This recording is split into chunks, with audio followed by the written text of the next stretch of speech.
So I'm going to talk about the Jones Act.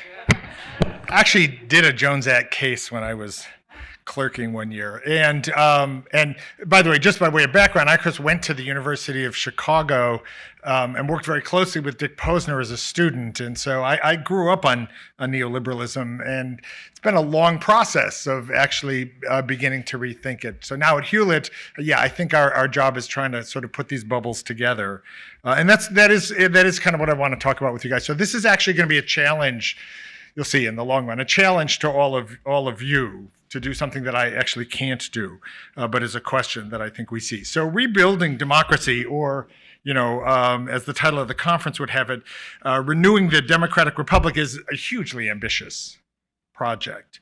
And to understand what it takes, we actually have to step back and think broadly about the conditions needed to make popular government work in the first place. Which is itself a really huge topic. So I want to touch briefly on some of the key elements of that. The most fundamental one being a polity in which the people see themselves as part of the same political community, notwithstanding their differences, right? Because there's always going to be differences in any complex society, and big ones.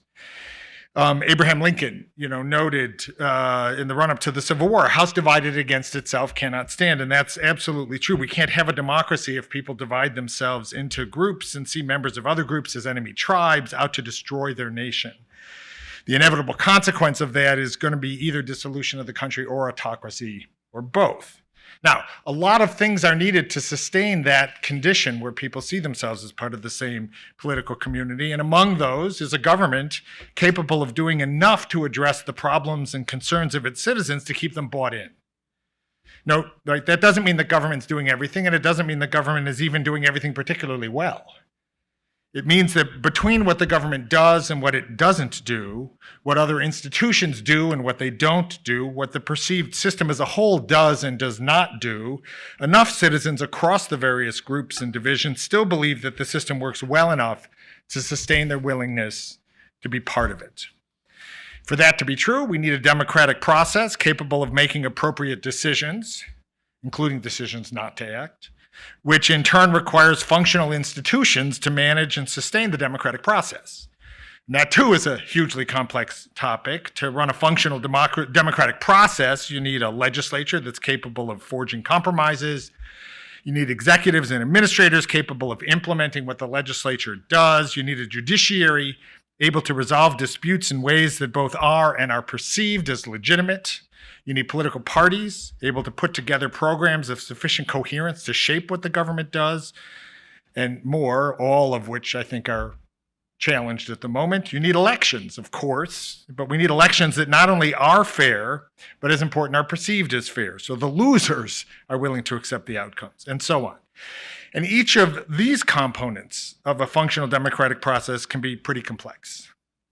But I don't want to talk about any of that. Instead, I want to talk about a different condition needed for functional democracy, and that's shared ideas. Because even if you have a system of elections run well enough, the people will accept the outcomes. And even if your democratic structures and institutions are healthy enough that they can accommodate differences and forge compromises necessary to govern, it still will not work unless there's sufficient overlap in what people want and expect from their government and what they believe is necessary for that government to deliver. That overlap is what we mean when we talk in the realm of political economy about a prevailing intellectual paradigm. I want to take a few minutes to elaborate because it's a pretty capacious concept, I want to elaborate a little bit about what that entails or what we're thinking about. So there is at any given time a broadly shared set of beliefs about how the social and political world works and how it should work. Those beliefs, they're not right or wrong. They are rather an explanation that helps people make sense of the complex world we actually live in a way of understanding how and why things work the way they do. Right? Now, that's not a matter of consensus. There is, within any intellectual paradigm, there's a left and a right, there's tons of disagreement, there's fights within the overarching framework, but there's a degree of shared overlap that is what makes it possible to find ways to move forward within that broad. You can make the compromise, you can find the accommodations you can move up a level and find ways where there are in fact shared ideas. In practice, of course, the world never fully conforms to those ideas and beliefs because ideas are only one vector among many that shape what happens in society and politics. So outcomes are shaped by a lot of other cross-cutting vectors like the effective material interests, the serendipity of events, the quality of the advocates, and so on. But the ideas embodied in the prevailing intellectual paradigm operate as a heavy thumb on the scale in favor of some kinds of policies and proposals and against others. And again, they can be overcome or distorted, right? But the prevailing ideas framework is always there, exerting a powerful pull. A prevailing intellectual framework or a paradigm operates at different levels and in different ways for different actors. For policymakers and academics, it's a full political and economic philosophy that they use to generate solutions to problems. For ordinary citizens, I always use my mom as the example, it's a simpler story, right? A condensed and simplified version that reflects and embodies what become their intuitions about the world. It's their common sense. Government bad, markets good. Politicians, pundits, media actors, and the like sit between these groups, and it's their function to translate the solutions being proposed and implemented by policymakers into terms that are understandable for ordinary citizens. And the paradigm works when the solutions that are being generated succeed well enough in addressing what people care about to reinforce their common sense intuitions. So you get a kind of virtuous cycle. Not every policy, but on the whole and over time. Now, of course, that means that the paradigm and the solutions it generates really do need to work reasonably well in people's actual experience. That is, the paradigm does have to be confirmed in the real world often enough or to a sufficiently large degree to reinforce beliefs in the paradigm's viability.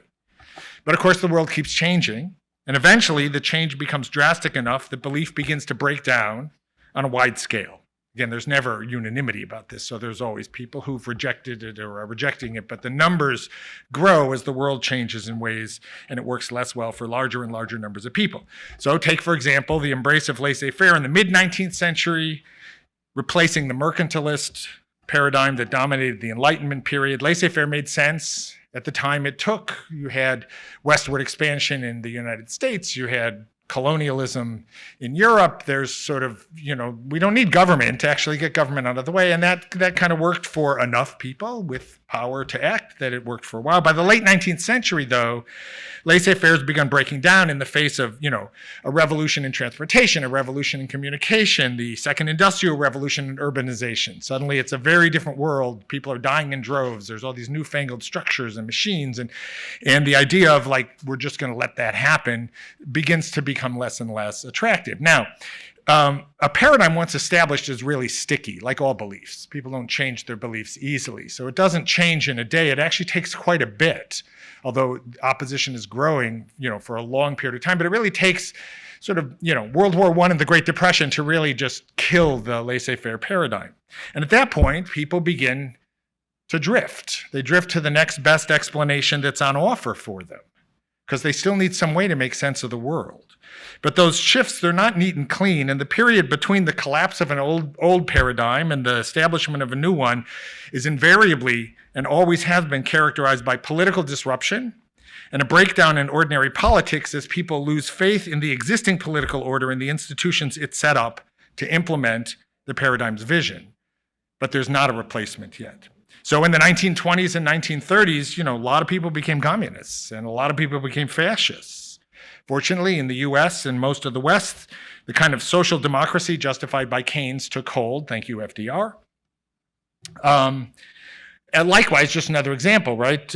When changes undid the Keynesian paradigm in the 1960s and early 1970s, there was another period of similar political and social unrest until neoliberalism prevailed over various radical left alternatives that were in fact out there, culminating in the elections of Reagan and Thatcher in 79 and 80. Okay. Now, it does not take a rocket scientist to see that we're in the middle of another one of those periods of breakdowns right now. Right? The reasons for neoliberalism's failings are interesting and not too difficult to note. Some of them are the kinds of real-world changes that, like in the past, undid a paradigm. New technologies that have fundamentally altered how our economies work, the emergence of profound new problems like climate change that the neoliberal paradigm seems ill-suited to handle. Some of the biggest causes for the breakdown in neoliberalism flow from neoliberal economics itself, which is interesting. So the growth of extreme wealth inequality, the negative consequences of a free trade regime. And these are developments that within the neoliberal paradigm, it's hard to address. And they've been struggling to do so, have failed. And not surprisingly, as this begins to work for fewer and fewer people, we experience a breakdown. So we're seeing the same kind of political disruption and drift that we saw in the earlier periods. But the alternative paradigms presently on hand are not especially attractive. So there's China, right, which is state-run capitalism without democracy or human rights. And there's ethno-nationalism, that is the 21st century version of fascism that we see in Trump and Brexit and Orban and Bolsonaro and Modi and the rise of right-wing parties in Western Europe and so on. The media, I should say, has labeled this latter alternative populism, and that actually always irks me because that's a misuse of the term. All populism means is a rejection of whatever elite institutions have structured a prior order. But where that rejection leads is by no means given, and that's a wholly contingent matter. Which brings us to the present dilemma, because in the absence of some better alternative, our political dysfunction will continue to worsen, along with the drift towards, most likely, ethno-nationalism and authoritarianism. And eventually, we will settle into some new stable system, because there's no going back once a paradigm is broken down. And so we need to work fast to make it something better than what's now on offer, or that's what we're going to get. So what would a new paradigm look like? Now, the first, I think, and most important thing to bear in mind in thinking about that question, and it's a point that seems to be overlooked a lot, is that these paradigms are not economic theories, or at least they're not just economic theories. And this is important because so much of the work treats the question as such. This is just a question of rethinking our economics, but it's not. A paradigm includes an approach to economics, but it also comprises a moral and ethical and legal framework. It's a comprehensive vision of society and the relationship of government and markets to individuals in society. Neoliberal economics was fully developed in the 1920s. It didn't really begin to take as an alternative for anybody until Hayek published The Road to Serfdom in 1944, and that is not a book about economics, right? It's much more a book about political and moral theory. And the same thing is true of Milton Friedman's most important work, Capitalism and Freedom. These are not economics texts. They are texts about moral, ethical, legal frames. What makes a paradigm compelling is the way it, as I say, serves as an explanation, the way it captures not just how society works, but also captures the imagination of people about what a society should be like. Okay, next, I think it helps to break down the idea of what a fully developed paradigm consists of into three components. At least this works for me. So first, there is a description of society and the individual, right? That description typically mixes positive and normative elements. For instance, neoliberalism is built on the idea that there is no society at all. There's just individuals competing to maximize their own utility. Used to be rationally. People have, I think, recognized that, okay, that's not necessarily part of it, and it doesn't need to be part of it, right? But it is individuals competing to maximize their utility, which neoliberals add is the very definition of liberty. So it is a normative as well as a positive. Next is a normative account of the ends of society. What is it that we're trying to achieve to the extent that we have this government and we have this society? What is it that we're hoping it will do? For neoliberals, the objective was to generate wealth. Ultimately, that turned out to be wealth as measured by GDP. That pursuit, they believed, in a system structured to maximize liberty as they understood it, would produce the most good for the most people. So it was a good thing to do. And then lastly, a paradigm includes a toolkit that connects the other two parts. Given this account of society, what set of policies or institutional arrangements works best to achieve that goal? If you really did believe that society is nothing but individuals competing to maximize their own utility, and your goal is to maximize growth, the neoliberal version of markets and limited government begins to look pretty good. But as the real world outcomes generated by that approach have failed, what's a different and better approach we might take? One that can serve the full array of functions I noted here at the beginning of the talk, one that helps policymakers generate solutions to problems that work, and that politicians can explain in ways that fit ordinary people's intuitions and common sense about the world and how it operates. And I don't think we have that yet. This is the part where I get to the challenge for all of you. Because getting there is the challenge that we face.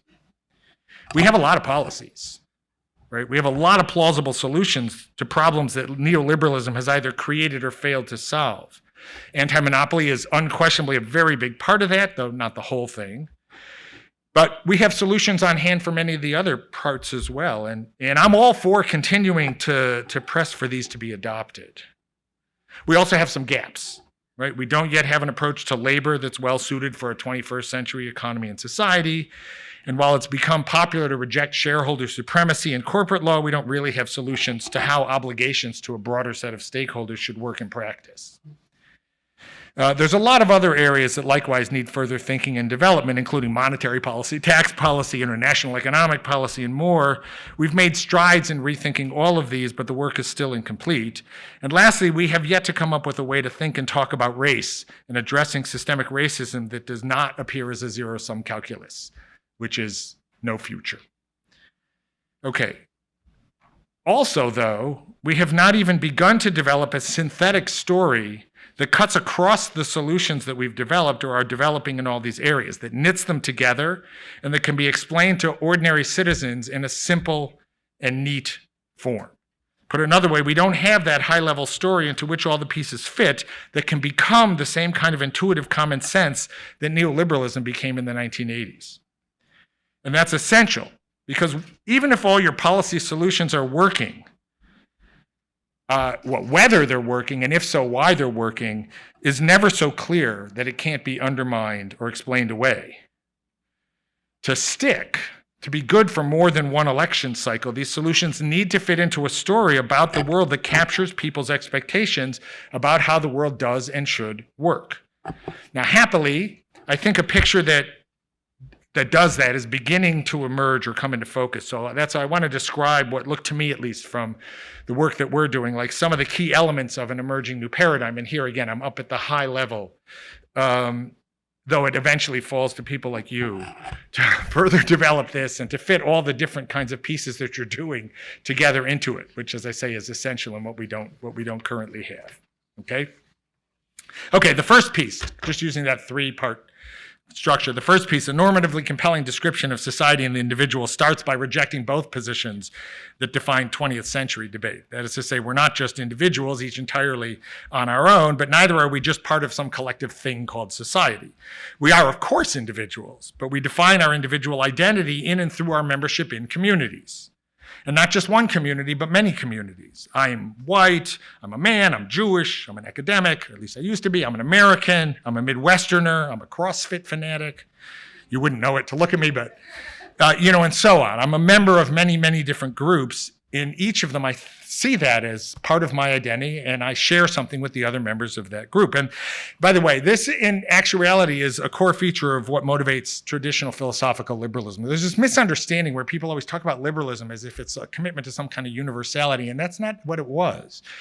It was recognition that a society, say feudal society, in which people's identities were reduced to a very small number of things. You were Catholic or Protestant, you were, a serf or a lord, you were English or you were French, led them to basically spend 600 years killing each other.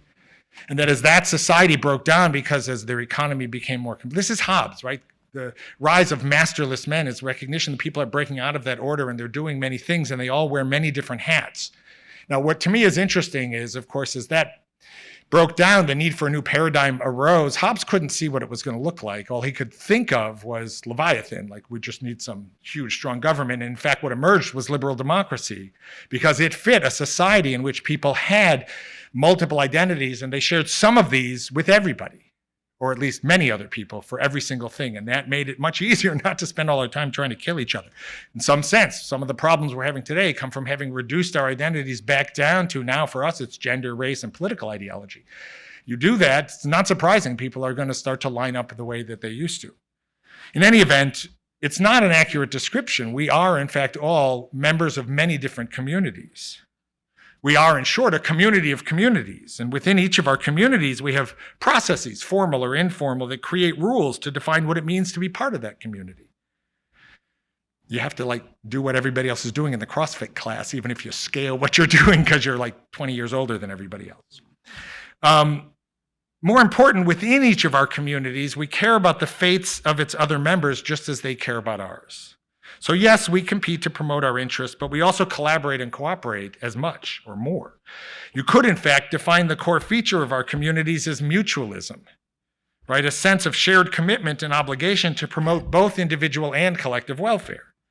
As such, liberty is not freedom to do whatever we can to promote ourselves. It includes an equal measure of concern for other members of our communities, meaning equality is an essential element of liberty, the kind of liberty, at least, that our societies foster. And some of our communities are political communities, with government as the device that we use in those communities to make rules that seek to promote the welfare of everyone in the community, which includes setting rules to regulate and control the competition among sub-communities within the larger political society of which we're all part. Okay, now as for the goal of society, I don't think anyone today will argue that growth without more is a morally attractive or even morally defensive objective. Obviously, growth matters. A society with more wealth is better than one with less, other things being equal. But that other things being equal carries a lot of weight, and so we want a growth that is in some sense more justly distributed. That much I think is easy. It's also not enough, because we're still talking about a system that relies on private enterprise for most of its activity. The benefits of a private enterprise system are hard to argue with: innovation, opportunities for self-expression, opportunities to generate more and better goods, and more. These are all positive byproducts of a system that makes a lot of room for private enterprise. Now, neoliberals took this to an extreme, ignoring the distributional consequences or begrudgingly allowing a kind of minimal amount of after-the-fact redistribution, though always with an eye on protecting growth. And, even progressive neoliberals took that approach. They were a little more willing to do a little more, but, think about the policies of Clinton and Obama. They're very neoliberal in frame. But if we're going to have a private enterprise system, we need to ensure that everyone in our society has a genuine opportunity to participate in and benefit from it. Now, neoliberals talk the language of equal opportunity. They love that. But for them, opportunity is a formal idea. It meant leaving you free from government interference. As long as you were free from government interference, you had an opportunity and everybody had the same opportunity. But that actually fails the test of caring for others in our political community, because not everyone obviously is in the same starting position. For many people, freedom from government interference just means leaving them with no real prospects. What's needed is a substantive opportunity, right? Not a formal one. Meaning we're concerned to equip everyone with at least the basic tools needed to realize the benefits of a private enterprise system. That includes an education, it includes healthcare, it includes food and housing and the basic necessaries of life. Government's obligation, or society's obligation, to provide these is not something reserved as a safety net for those who fail, nor is it something we provide as a matter of charity or sympathy or even a notion of human rights. It is rather an affirmative obligation that society is obliged to ensure is afforded to everyone to achieve our mutual objectives. Now, how to provide those goods is a different question. What should be government's role? What should be market's role? How should we mix those two? That brings us to the third component of the paradigm, which is the political and economic tools we use given a society that is based on mutuality and that seeks to give everyone a fair shot of succeeding in a private enterprise system built to distribute its fruits in a just manner. That's my single sentence that sort of captures, I think, all of the intuitions here. And we've seen a lot of work done in this third domain. What are the tools? That's really what most of this is. The work of the Open Markets Institute offers powerful reasons to see a different kind of anti-monopoly and competition law as critical to these efforts. Likewise, we know that letting markets rip and then relying on redistribution and transfer payments to solve the problems of justice works really badly. So we can instead explore the kinds of devices encompassed in Paul Pearson's and Jacob Hacker's concept of pre-distribution, right? Structuring our markets at the front end, because markets are always structured by law, in ways designed to produce a better distribution. And that work, of course, is especially important because there's a growing body of evidence showing that a more fairly distributed wealth also generates more growth anyway, and so on. Note finally that this understanding is deeply grounded in the traditions of our nation. Its sense of a national community and of every citizen's obligation to the rest of the community was part and parcel of the founding generation's notion of republicanism. It underlay the Jeffersonian idea of an agrarian republic, the Jacksonian idea of a commercial democracy, the Lincolnian free soil vision, and of course FDR's New Deal. We let neoliberals suppress this side of our history and tradition and present a false libertarian version of our republic for too long, turning markets from a means to an end, and government from an expression of Republican virtue to a necessary evil to be minimized. That's not American history, and it's not our Constitution of values. We need to recapture our history, our nation's full set of ideals, and then use these to justify and build a better, fairer, more just political economy, democracy, and society. Okay, that's all. What you just got from me was still a lot of words and not a coherent system of thought. I think those words fairly capture much of the ferment among those, including all of you, looking for ways out of our current dilemma, but they're a long way from what we need, which again is a relatively simple narrative that captures a set of core intuitions in ways that line up and can be used to explain and make sense of the policies and political solutions we need to address the concrete issues and problems of Americans. And if we can do that, while at the same time, back to the beginning of the talk, repairing the formal institutions of our democratic process, our legislatures, courts, political parties, and the like, we just might stand a chance of climbing out of the sinkhole we've let our politics become. So that's the gauntlet I throw down to all of you, because after all, I'm just a funder, and you guys do all the work.